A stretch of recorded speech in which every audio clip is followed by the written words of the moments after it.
السلام علیکم ورحمۃ اللہ وبرکاتہ۔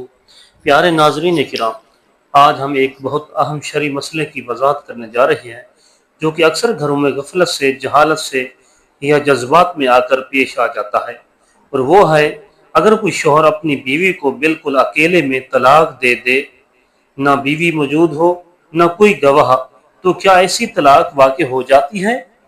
بہت سے لوگ یہ سمجھتے ہیں کہ چونکہ بیوی نے نہیں سنا یا کوئی گواہ موجود نہیں تھا تو ایسی طلاق کا کوئی اعتبار نہیں، لیکن آئیے ہم اس مسئلے کی صحیح اسلامی حیثیت سے جانتے ہیں اور دیکھتے ہیں کہ اہل سنت، بریلوی اور دیوبندی مکاتب فکر اس بارے میں کیا فرماتے ہیں۔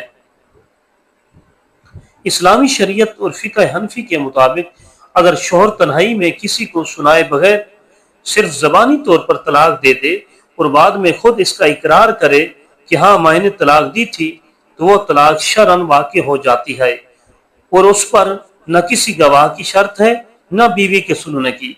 امام اہل سنت اعلی حضرت امام احمد رضا خان بریلوی رحمۃ اللہ علیہ فرماتے ہیں، شوہر اگر طلاق دینے کا معترف ہو اور یہ عذر پیش کرے کہ طلاق خفیہ دی، کسی کے سامنے نہیں دی، تو اس کا یہ کہنا کہ طلاق نہیں ہوئی جہالت ہے، کیونکہ طلاق تنہائی میں بھی واقع ہو جاتی ہے۔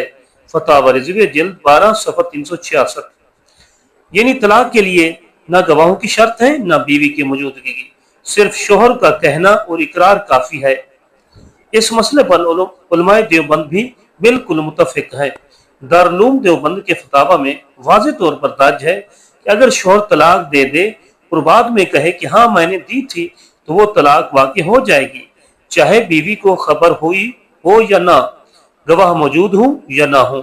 فتاوی دارالعلوم جلد 6 صفحہ 235۔ اور حضرت شبیر احمد عثمانی رحمۃ اللہ علیہ تفسیر عثمانی میں بیان فرماتے ہیں کہ طلاق کے لیے بیوی کی موجودگی اور گواہوں کی ضرورت نہیں، شوہر کا زبانی اعلان یا اقرار کافی ہے۔ اس طرح یہ بات بالکل واضح ہو جاتی ہے کہ تنہائی میں دی گئی طلاق اگرچہ بیوی کے علم میں نہ ہو تب بھی شرعاً واقع ہو جاتی ہے، اور اس پر اہل سنت بریلوی اور دیوبند دونوں مکاتب فکر کے علماء کا مکمل اتفاق ہے۔ اس لیے ہر مسلمان شوہر کو اس مسئلے کی حقیقت جاننی چاہیے اور طلاق جیسے نازک الفاظ بولنے سے پہلے 100 بار سوچنا چاہیے، کیونکہ شریعت ان الفاظ کو ہنسی مذاق یا غصے کی حالت میں بھی قابل عمل سمجھتی ہے، اور ایک بار زبان سے نکلنے کے بعد وہ الفاظ نکاح کو ختم کر سکتے ہیں۔